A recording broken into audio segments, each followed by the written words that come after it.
Thank you, Tim. Dr. Archer and Dr. Ling, thank you very much.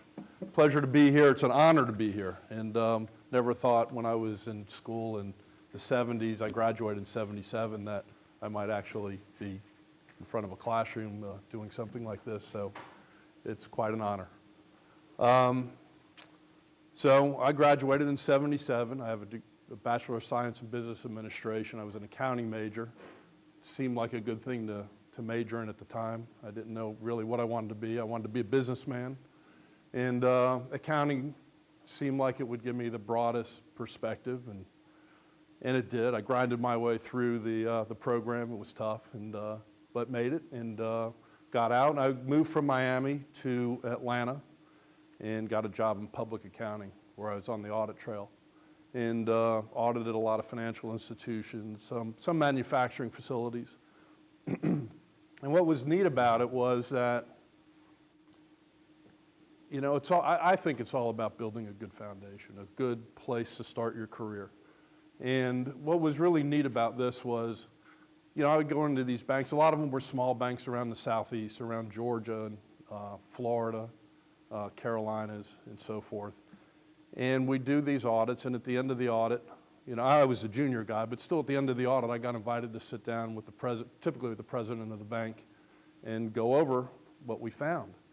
And it's kind of humbling being a 23-year-old kid and sitting with the president of some bank and telling them where they're messed up, you know. And so you learn how to communicate, which is important. You learn how to analyze things in a positive aspect, and you build your foundation from there. So from there, I was hired by a local Atlanta real estate development company. We did office development and retail development primarily.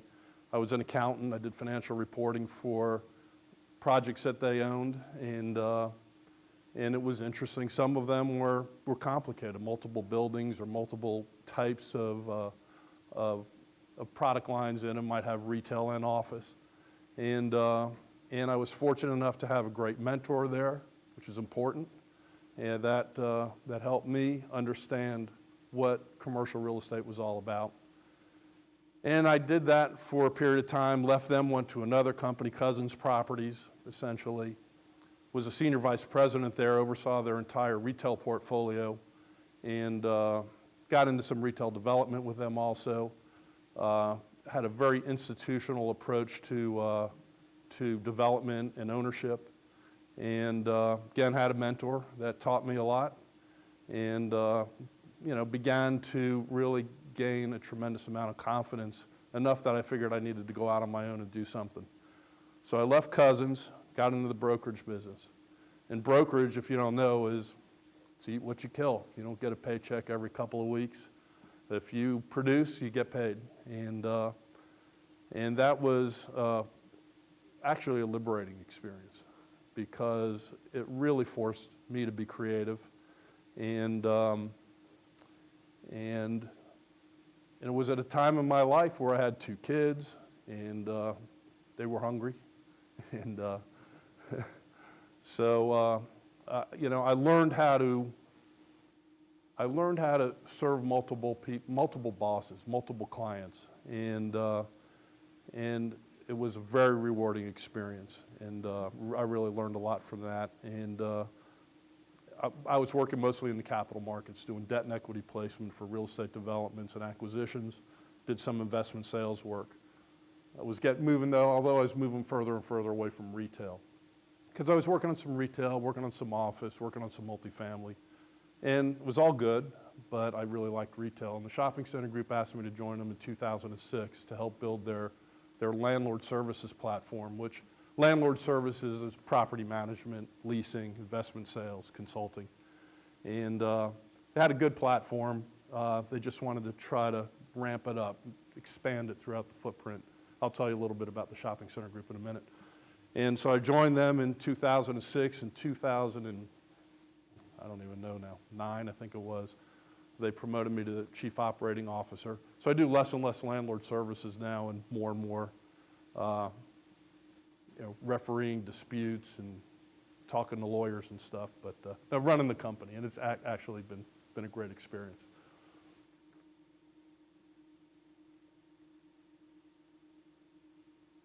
So the Shopping Center Group is a retail-only real estate advisory and brokerage company.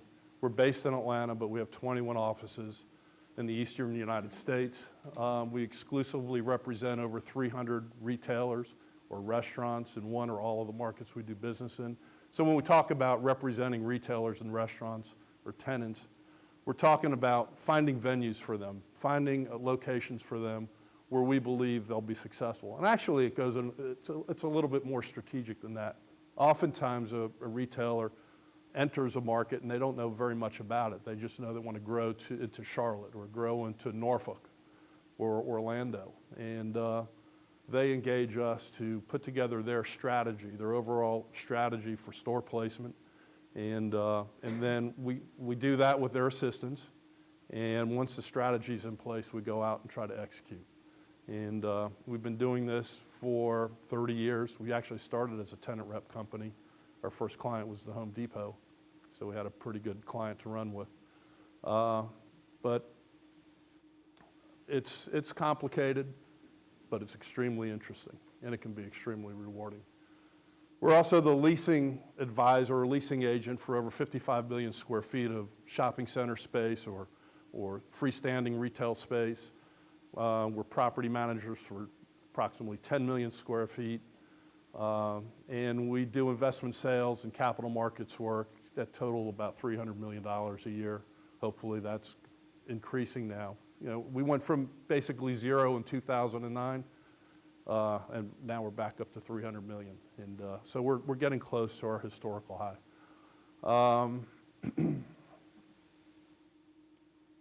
What I wanted to talk to you today about, though, is the history of retail.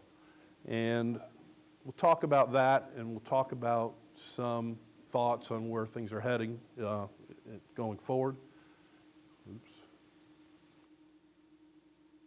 So retail's existed in some form or fashion for over 1,000 years. In ancient times, you know, retail was transactions took place in bazaars or in seaport villages like you see here. But it goes back well over 1,000 years. But in America, colonial America, the initial retail transactions took place on Market Street. And the Market Street was a row or a couple of rows of specialty shops that could sell, generally weren't selling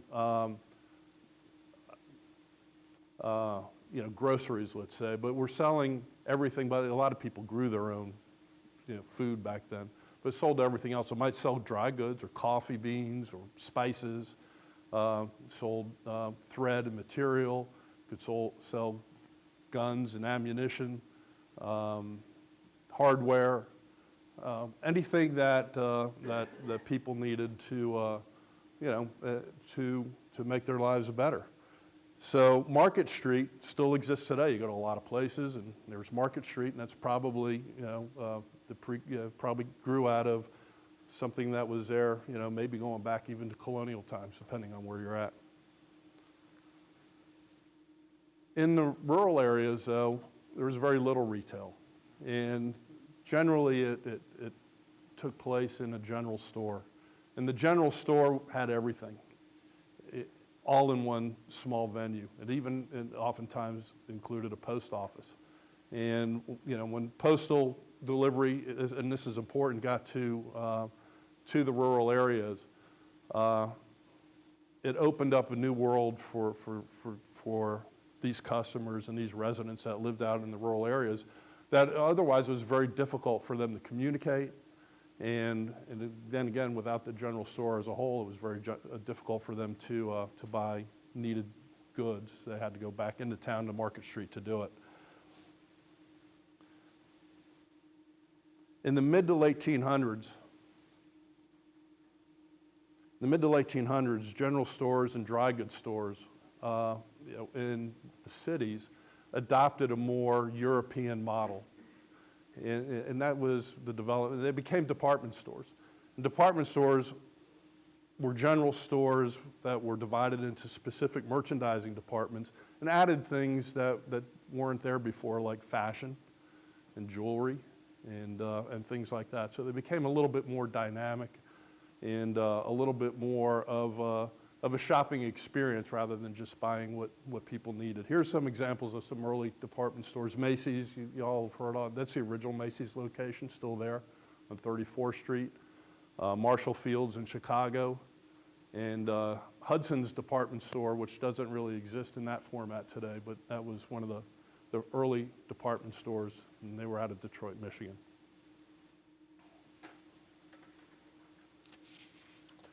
This is an interesting story, and this is kind of relevant in today's world. This guy named Richard Sears, he was the founder of Sears. Richard Sears was a railway worker. He worked in a train station in Minneapolis, and he was just like the agent that worked there, and he just made sure that goods flowed through his station efficiently. And in his spare time, he would sell coal and lumber to the residents around the station just to make a little bit of extra money. So he kind of had a little entrepreneurial spirit to him. And in 1886, he received a shipment of watches that was supposed to go to a store up the line. The jeweler didn't want them. Richard Sears bought them himself. And he kind of sold them to other station agents up and down the line, made some money, did it again, made money again. And by 1887, he had started his own little watch company.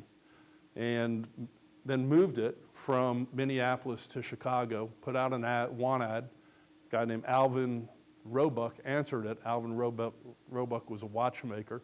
So Roebuck made the watches, Sears sold the watches, and they had a great business going. They sold it, and really Sears controlled it. They sold it in 1892 and made a huge profit, $72,000, which was a lot of money back then. And retired for a week. He and Roebuck got back together again, and they started the Sears Roebuck Company. And what's important about that is they produced the Sears catalog. And by 1895, this catalog had 532 pages, and it was distributed throughout the country. And importantly, it went to those post offices in the rural areas where it gave these customers an opportunity to buy things from the catalog at much less cost than what they were buying at retail when they had to go to the cities. There was everything, and everything that we've talked about as far as merchandise was in these catalogs. So, it included clothing and toys and material and hardware and jewelry and watches, and anything you could think of was sold in the Sears catalog. And actually, this was such a successful venture for Sears that they didn't even get into the department store business until 1925.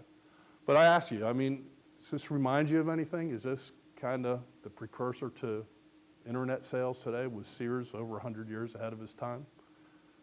I kind of think he was. So department stores flourished from the late 1800s, early 1900s until the middle of the century. And they flourished mostly in downtown settings. Here's an example of some department stores you might be familiar with, JCPenney and Company in particular. We'll talk about that. You'll probably be interested in talking about them a little bit. We'll do that later on. Nordstrom's was out of Seattle. Burdines was in Miami, and Burdines was a department store that my family shopped at when I was a kid. And they were acquired by Macy's, about 25 years ago or so. It's a great department store. But modern shopping centers, a modern shopping center would be defined as, a shopping district away from downtown that has some conforming characteristics to it. Didn't exist until, really in the 20s. In 1922, Country Club Plaza was developed in Kansas City, Missouri. It's located 4 miles south of downtown. People thought this developer's name was Nichols, was crazy for doing this. But what he did is he took, I think it was like 50 square miles or about 50 acres or so, and put a street grid through it, built these buildings in the form of of Seville, Spain type of buildings. Had enclosed parking. You had decks, parking decks, or what was the precursor for parking decks back then. And that was the first shopping center. A couple things that are important here. One is it's a conforming design requirement. So tenants were told specifically what they could build and what they could not build as far as their stores went on the outside. There was conforming landscape and hardscape design throughout the entire shopping center. And really kind of interestingly, this is where the percentage rent lease was developed. So Nichols was the first one to come up with the idea that the rent that a tenant pays should be tied somehow to the sales that they generate. And so that was the beginning of percentage rent leases. They still exist today. The first inward-facing shopping center was Highland Park Village in Dallas. It's a pretty neat shopping center, very high-end, very much a specialty center, does not have a department store. Actually, Sears was the first department store located at Country Club Plaza. And Highland Park was developed in 1931.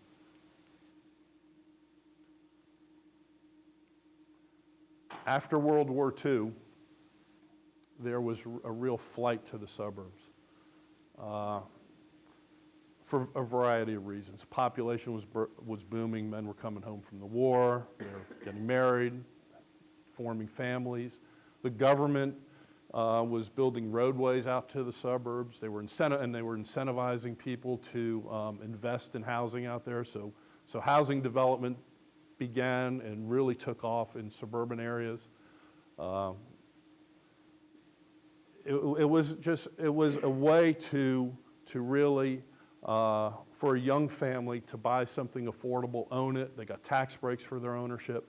And it was a way that I guess a country felt like it could fulfill the housing needs of this booming population. So people moved out there. They needed to shop, and they shopped initially in what we call a grocery anchored or neighborhood shopping center. And oftentimes these shopping centers were developed by the grocery store themselves. So in Atlanta was the Alterman family. They owned the grocery, the Altermans, the grocer. They built the store and some shops next to it. And actually it was a way for them to help control their occupancy costs and their pricing in their stores, because they could take the profit that they were making on the shop space and put it back into their grocery operation. Interestingly, you know, some of the, like, including the Alterman family, but some of these developers, these grocery store owners that became developers, left the grocery store business and got into the development business and the ownership business. Probably the biggest one that you've heard of is Weingarten Realty out of Houston. They're a big REIT, and they started as the local grocery store. So a neighborhood shopping center has a grocery store and some shop space next to it, hopefully not too much. If there's too much, you know, then you have problems. We can talk about what too much is if you want to later. The other thing that came out of this was the regional mall. The first regional mall was developed in Minneapolis by Hudson's, actually Dayton Hudson's, in 1956. It's called Southdale. So this one happens to be this one happens to be Dadeland Mall. This was developed in Miami. But what was typical of these malls in the late 50s and early 60s, they were called dumbbell malls. They had two anchor tenants, row of shops in between, and sometimes they were open air, as was Dadeland early on. Most of the time they were climate controlled. And but this was where when department stores started to move out of downtown into suburban settings. And so in this particular instance, both Burdines and Jordan Marsh were located in downtown Miami. They kept their stores there, but they moved down here. This is in Kendall. This is 12, 15 miles from their downtown locations.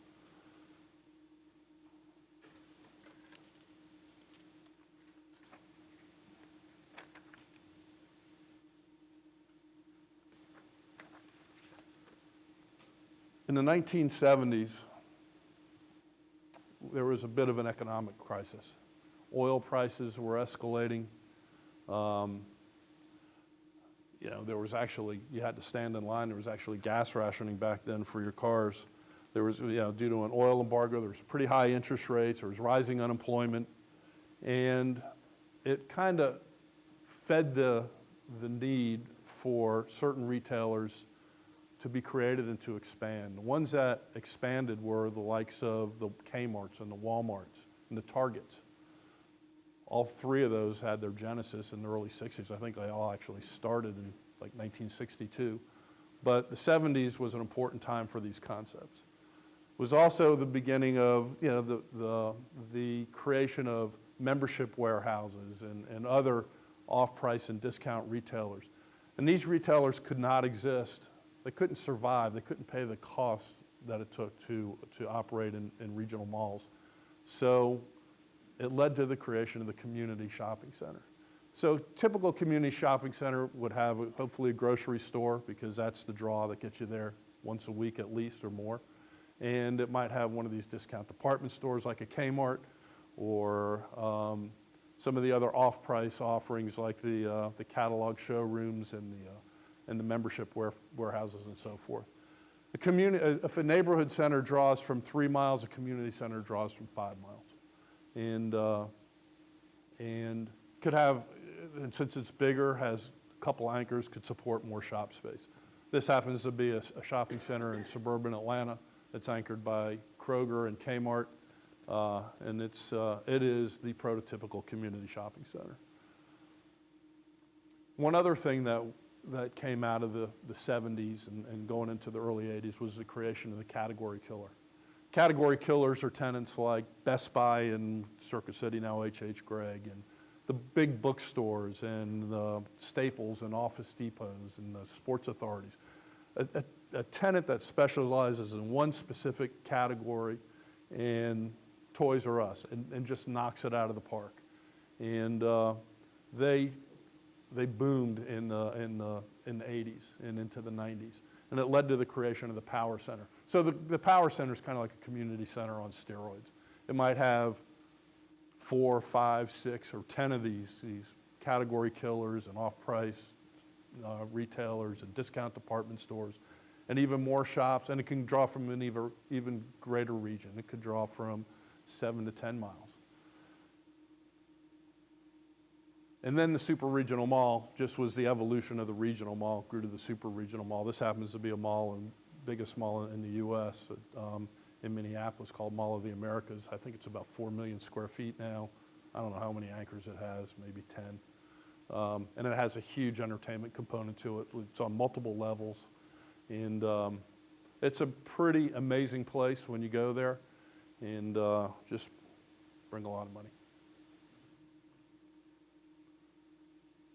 Some other types of shopping centers that you might be familiar with are lifestyle, factory outlet, and theme festival centers. Lifestyle centers are really specialty centers that have a critical mass of fashion merchants and upscale, apparel, and maybe a spa, a nice salon, and great restaurants. The factory outlet centers are doing very well today. They're very brand oriented. So this one you see here, we're looking at Coach on there. Very brand oriented shopping centers, and they're located typically away from the regional malls and the regional areas, many times on interstates and between major markets, where they draw customers because of the variety of brands that they have there and the supposedly great deals that they'll make you. Theme festival centers are really entertainment complexes that are typically located in high tourist traffic areas or convention areas or whatever. Here's a list of the top 15 shopping centers, or 15 or so shopping centers in the world. It's an interesting list. There's several of them are in Florida. Bal Harbour on Miami Beach has been at the top of this list for a long time. Interesting one, I think is interesting. I think the interesting dynamic is Mall at Millenia in Orlando. Orlando's really a unique place. It has a population of about 2.3 million people, but last year it had 55 million visitors. 55 million tourists went there. So if you kind of break that down simply, let's say they stayed about a week. Their population goes from 2.3 million to 3.3 million. And these are people there that, they're on vacation, they're there to spend money. So it's not surprising that a mall like that is on here. What it doesn't have on here is a couple factory outlet centers in Orlando that do $1,600 a square foot, or 12 and 1,600 per square foot respectively. I don't know why they weren't included on this list, but they weren't on here. And then Aventura Mall in Florida, that's just a typical suburban mall. And but because of where it's located, and I think because of the amount of additional seasonal traffic that it gets, it makes a list like this. I don't know if any of you have ever been to Las Vegas and been to the Forum Shops. It's connected to Caesar's Palace, and it's been expanded 3 times, strictly specialty, and it's a very interesting place to go. You go in there and they make you feel like you're outdoors. The sky at nighttime is dark and with stars, and the moon, and the daytime it looks like sky with some clouds, and it's very well done. There's Mall at Millennia on the bottom there. The Grove was on there. These are just 3 of the centers that were on that list. Bal Harbor Shops. It's open air. So 2 of these are open air. The Grove's open air also. So what's going on?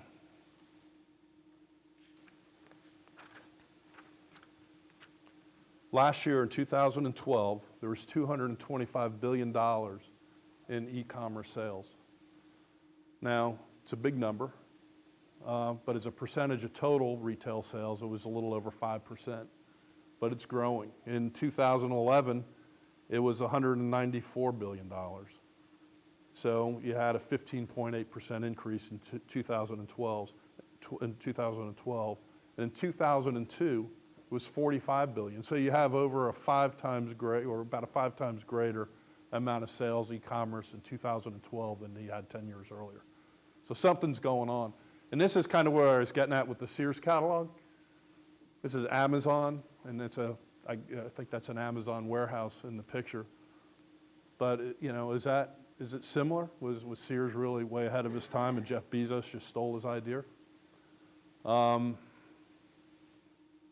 What does this mean?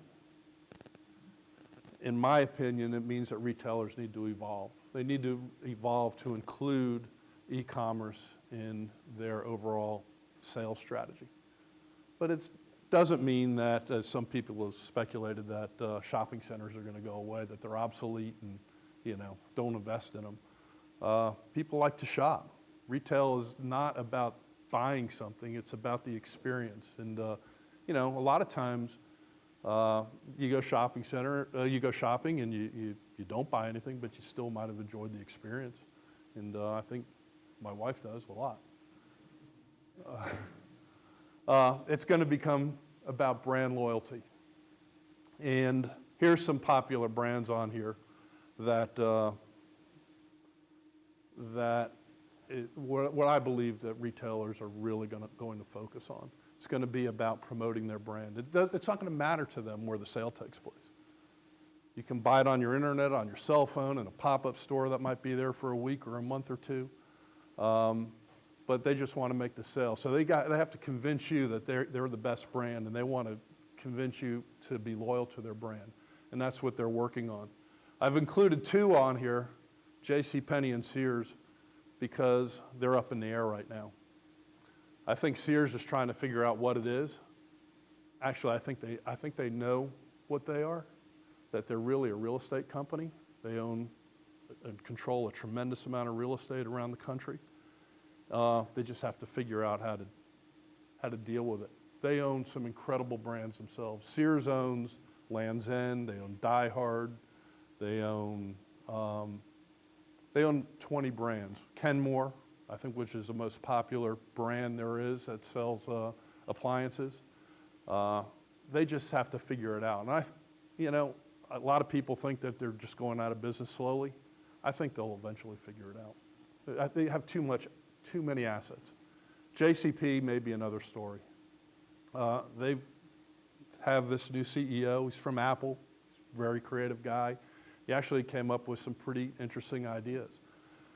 His ideas were to segment his stores into brands, and they've been working on that.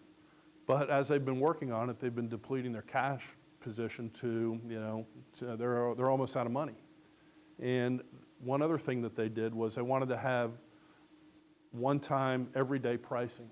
And they did away with promotions, did away with coupons. And today's shopper doesn't work that way. So they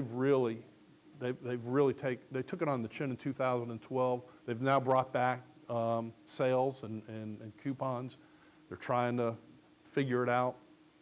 We'll see what happens. But all these other brands on here, just think how Coca-Cola, people, if you go in a restaurant and you ask for a Coke and they say it's going to be Pepsi, I'll say, never mind, I'll have water. And that's the way it is with all these brands here. Mercedes-Benz, a Mercedes customer stays a Mercedes customer. Disney, Disney is an incredible brand. And Google, a lot of us, we don't think about going anywhere but Google when we need to look something up. So incredible brands. And one of them, Nike in particular, I'll go back to Nike. Well, Nike's not on here. Nike kind of figured this out a long time ago. And when we talk about point of sale, Nike started doing Nike stores 20 years ago, and they spent a lot of money on their stores, and there was videos, and they were almost like museums in a way. And you would go there, and a lot of times you wouldn't buy anything, but you were thinking Nike. And Nike didn't care because they knew you'd go to Foot Locker or Sports Authority or whatever, and when you bought shoes, you'd buy Nike. And it's all about building that awareness in your mind. There's also going to be a fulfillment evolution. Fulfillment, I mean, where does the sale take? Where does the merchandise change hands? And up until very recently, when we started getting boxes with smiles on them from Amazon, they took place at the store. Well, now you can buy something on Walmart online, and you'll go pick it up at the Walmart store. And Walmart and actually Macy's and other retailers are trying to figure out a way to fulfill that order so that you pick it up at your house, sometimes on the same day that you order it. So there's a real fulfillment evolution going on. You should watch this and see what happens. And some of this merchandise might get shipped from a store or a distribution center. Retailers they're very creative, and they're figuring all kinds of ways to use existing space that they have. They may have too much space. Best Buy might have too much space. So they could ship TVs out of the store rather than building a distribution center. Bed Bath & Beyond might be all about distribution centers. So that's going to be interesting to watch over the next few years. And we're actually, as a company, looking at that very carefully and very closely to see where we might be able to add value to our customers by understanding their distribution needs and their fulfillment needs, and see where we might be able to enhance them. Technology and automation is also important. You see more and more today where, checkout lines are automated. And they're beginning to work pretty well. I don't know, at first I would have avoided them. But more times than not, I'll go to the checkout line, the automated checkout line, and use that. And that's going to be critical because it's going to be a way to control costs in these bricks and mortar locations. And if they can reduce their operating costs there, if retailers can, it makes more sense. And then professional staffs are going to be trained to promote the brand, not to upsell you on a product, but just to really promote the brand. So that's going to be a difference in the sales staffs. So here's some typical e-commerce retailers. Top one on the left is Bonobos, I think is how you pronounce it. And they were strictly an online retailer. Their founder said, we'll never have a bricks and mortar operation. Well, he realized that he was missing millions of customers by doing that. So, and he also realized that he was shipping 9 dresses to a woman that was looking at 3 different colors and 3 different sizes to kind of figure out which one she wanted. So she'd order 9 and send 8 back. And he realized that, we probably ought to try it. So they opened a little store within their offices, actually, in New York, Manhattan, and it's been a great success for them. Amazon has one store right now. I think it's in Seattle. It's experimental. Jeff Bezos says, we're not going to do the same thing as everybody else. So if we can really figure out something that's uniquely Amazon, we'll do bricks and mortar. Microsoft has stores around the country. eBay's talking about it. Google's talking about it. So people are, these retailers and companies are figuring out that, bricks and mortar should be an integral part of their overall strategy. And it becomes about the experience. Top left is an Apple store. I don't know, a lot of you have probably gone to the Apple store before. It's a pretty interesting experience. If you've had problems with your iPhone or your iPad or whatever, your laptop, you go to this genius bar and you sit down with this genius that I think they're pretty smart, and they communicate well, and by the time you leave there, you feel like you've learned something and that you got your arms around it, and they send you on your way, and you feel good that you own an Apple. I don't know if Samsung provides that same service yet. Build-A-Bear. You can go to Build-A-Bear workshop with your kid and with your very own hands, working with one of their technicians or their people, build your own teddy bear. It's a Nike store on the bottom 2 pictures. Again, it's about the experience and the brand.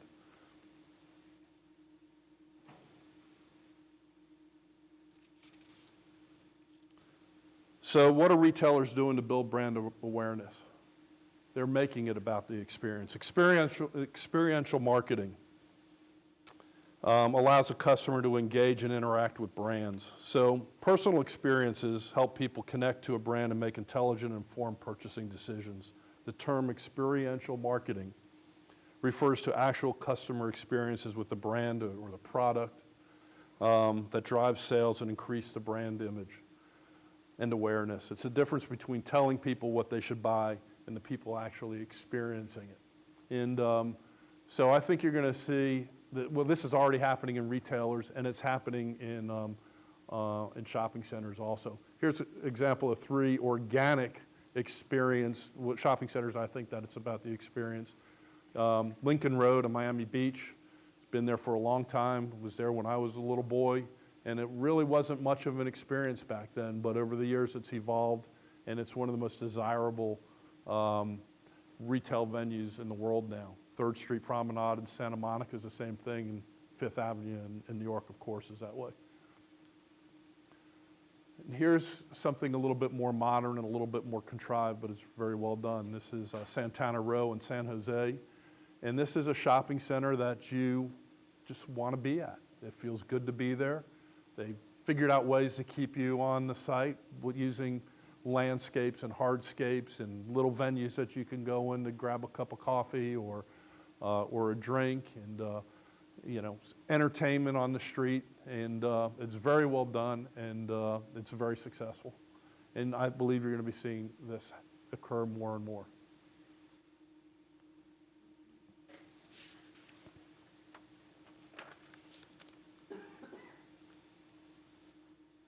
So in conclusion, retailers and retail venues are always evolving. We talked about brand and we talked about the experience. So again, here are these brands that become part of your psyche, and people become very loyal to them. That's where retailers are headed. E-commerce is at its infancy, and it's all about retailers figuring it out. Bricks and mortar retailing isn't going to disappear. And as long as you have places where you can go when you're thinking about buying some climbing gear and actually climb the rock and test it out, or go shopping, for a new dress or a makeover, people feel good when they're finished with that. And as long as that exists, you know, bricks and mortar, retail, shopping centers will exist. And, you know, I hope so because I still got a lot of work to do. Anyways, I appreciate your time, and go Gators. Be delighted to take any of your questions also. Yes, sir. We've seen a real decline in what we call the category killers. Yep. What's going to happen to these centers that have massive? Well, I think the good centers have less and less vacancy. So where these category killers have failed, the Circuit Cities and the Borders and so forth, I think we're going to see, you know, we're seeing a merger right now between Office Max and Office Depot. So that's going to take some of those stores off the, you know, or put them on the market for my company. There are a lot of retailers that will backfill the quality space. And they've been able to do that over the last several years at tremendous discounts. I think the discounts might begin to disappear because there's less and less of this type of space. But, you know, there are some very strong retailers. Some of them are even category killers, like Bed Bath & Beyond. And, you know, so, and Ross, Dress for Less, which really isn't a category killer, but it's an off-price apparel retailer. I think you're going to see the good spaces get filled.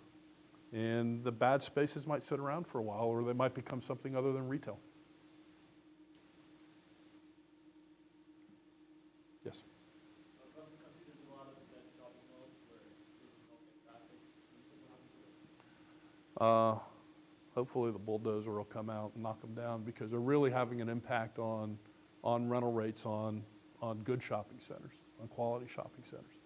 You know, they try to compete. They often lose, but they do have an impact on the quality shopping centers that are out there. But just all kidding aside, they won't get bulldozed, I don't think. You know, there'll be alternate uses that go into them. Maybe office, maybe a school, maybe in some of the bigger boxes, it could be self-storage. Churches are taking a lot of this space. They're getting it at tremendous discounts. And we want that space to get absorbed with those types of uses. We've got too much retail space per capita, and if it can become something else, it just helps our industry. Yes, sir. Where do you see the future for urban retail? I mean, some of them are in great locations. Do you see them continuing to have the same space, or do you see them developing into something like mixed use where they might have cut their capacity in regards to their floor area and put, let's say, apartments or condominiums above it instead of continuing to have a lot of people? So urban retail and existing ground floor spaces in cities and Main Street or whatever, it's desirable today. And it's desirable for not just retail uses, but you know, restaurant uses and other entertainment uses. A lot of young people want to live in town. And it has helped promote the success of what was once tired old downtown spaces into, you know, now successful venues. And a lot of times it's entertainment driven because for retail, you know, the typical retail that we think of, apparel retail, to be successful, you need to have a large population, both daytime and nighttime, and typically you need a critical mass of it. So if just one standalone retailer is going to probably struggle in those spaces, but if there's a bunch of them and you can put a critical mass of soft good merchants in there and some entertainment, I mean, that's as good as it gets. And young people, my kids are in their 20s, their friends, the people that work with us that are young, they live in town. And that's where they want to be. And that's where I see them staying until they have kids and they have to send their kids to school. And if the schools aren't good enough, they'll move back to the suburbs.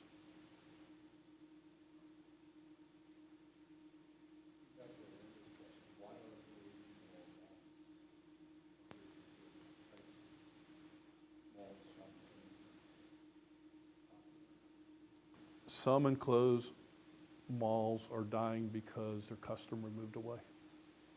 And they've been replaced by a customer that doesn't spend money or enough money for those retailers to survive in that format. Mall rents are high because not only do you have to pay your base minimum rent, you have to pay your pro rata share of keeping the air conditioning on and security, keeping that parking lot clean, and it's expensive. And if a retailer can't make money, it doesn't, their sales can't support that kind of rent, they close. And that's what's happening in these malls. The customers left them. Yes. I'm looking to develop a strip center, medium size, like 6, 10 tenants. What would be one tenant category that I 100% include in my strip center, and one that I 100% not? So this is just an unanchored strip center, right? Or if you want to add an anchor, like a grocery Well, a grocery store would be great. First thing I would focus on are the fundamentals.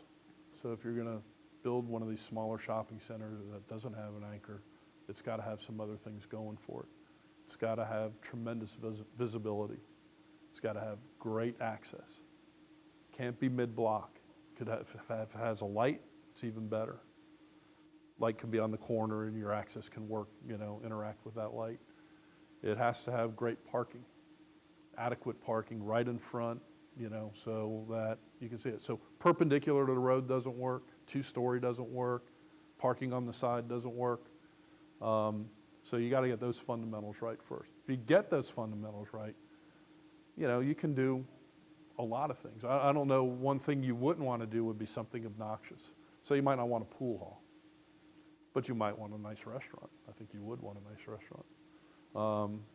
So if you get the fundamentals right, everything else begins to fall into place. Yep. Anybody else? Yes, sir. So I'm kind of intuitively thinking the landowner would want more inline tenants proportionately to the anchor tenants because the inline tenants tend to pay more rent than anchor tenants do. That's right. Is there a kind of a golden rule that you guys go by on what is the appropriate proportion to anchor tenants and inline tenants? Well, a golden rule. There's no golden rules, but I can tell you kind of some thoughts. Neighborhood groceries, a neighborhood shopping center is grocery anchored.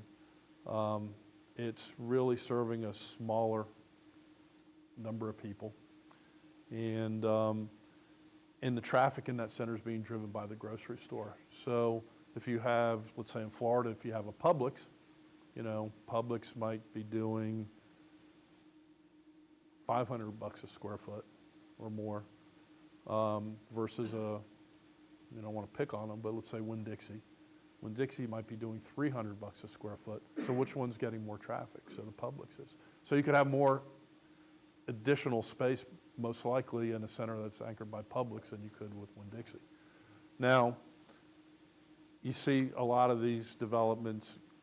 You're right. The shops support the financials. On paper, you put more shops on them, your return goes up. But you can't lease if you can't lease those things, then you're screwed. So I can't pick a number. You just kind of have. It's a little bit intuitive, a little bit analytical. But you take a look at who your anchor is, what they're going to bring to the site, and you can figure out really what you should have there. What happens a lot of times with shopping centers are you build a lot of shop space and you run out of categories to put in them. So, you can only have one card shop really, and you can only, you probably can't even have that so much anymore because people print their own cards on their computers. But, you might be able to have 2 salons, one serving women, one serving men, or one unisex. You just got to watch, the categories, and you got to watch your square footage, because once you've exhausted all your categories, then you begin repeating them. AT&T is not going to let you put a Verizon in there, and so you just got to be careful. I know that doesn't answer your number because you want a number. Yes. I think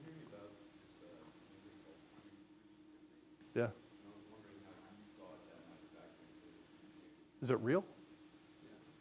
Really? No, I've read about it and I've kind of seen the online. I don't know. I guess it's real, but I mean, how can you? Yeah, and what do you create? So something that can use plastic or metal or something like that.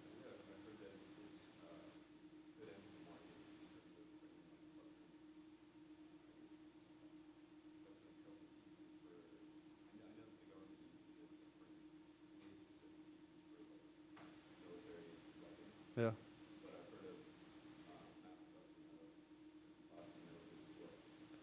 I don't know. That's a good question. I don't know how that's going to affect things. But if you could have a 3D printer in your home and go online and buy something and create it right there in your house, or maybe you could put a bunch of them in a shop and and do it there. Maybe that's a retail idea. Maybe you're onto something. Yeah, maybe you could have a store that has 20 of them and people can come in and print stuff.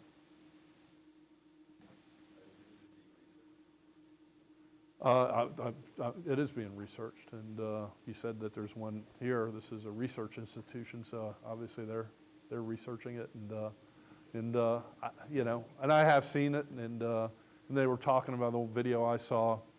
They were talking about creating human organs in the future on this thing. I mean, it sounds far-fetched, but right? Am I right? Yeah. Yeah. So, yes.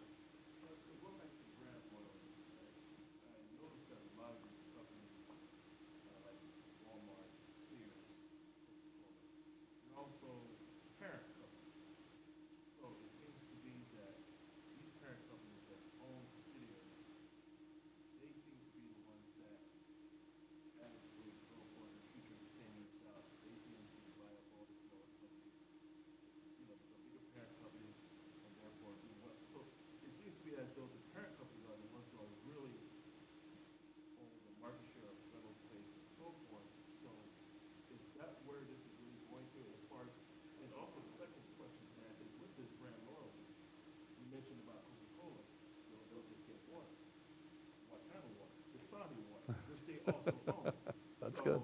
Is it such a thing that, okay, I hook you up with my brand, but I have several brands on my subsidiaries that I hook you up on as well.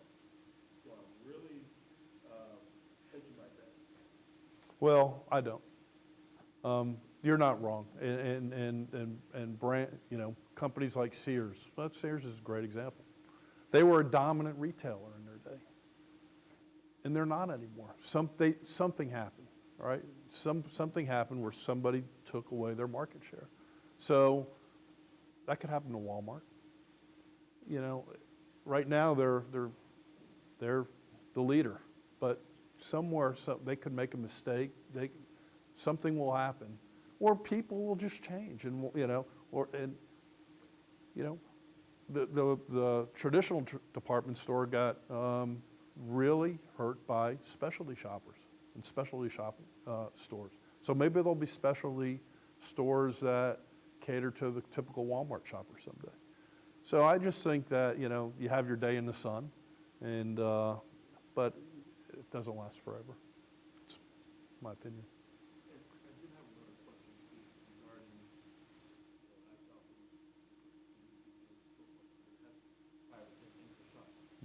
Which tend to do better as far as real estate, or as far as being able to pay the rent so they can stay in that real estate? Is it free anchors like Walgreens and CVS that seem to be popping up everywhere, or community centers? Well, lifestyle centers have really taken it on the chin. The recession that we had, a couple things I think happened that really affected lifestyle centers. One is they were overbuilt, so they weren't unique anymore. They became less of a special place for the woman shopper to go, because that's really who spends most of the money, or woman, in retail venues like that in particular. So there were too many of them, and women had their favorite places to go, and some of them were developed, and they never really got any traction.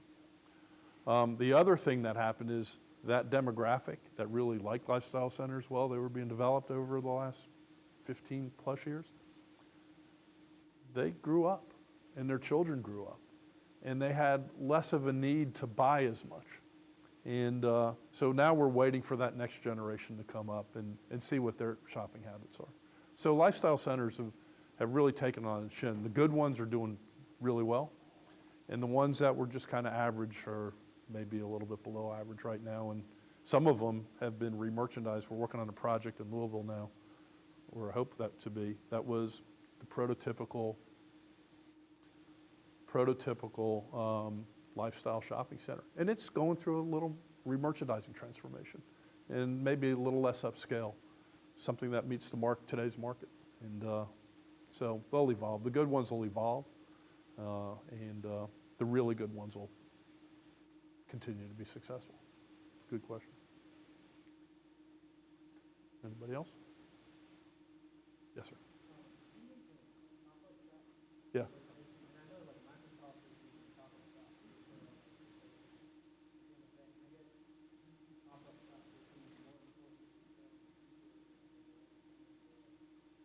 I do. I mean, it's kind of, I think with the way things are evolving that if you can be nimble, you can, be successful with it. And so a lot of these retailers have developed these pop-up shop plans and designs, and they could put a store in a temporary space and have it open in a matter of a few weeks, less than a month. And they can break it down in a few days. And so I think we're going to see more and more of that. And I think it's really working in some. And you see it. We've been seeing it for years, actually, with the Halloween stores. So it's not a new idea. It's just other people are adopting it now. Yep. Anybody else? Thank you very much. Appreciate it. Thank you.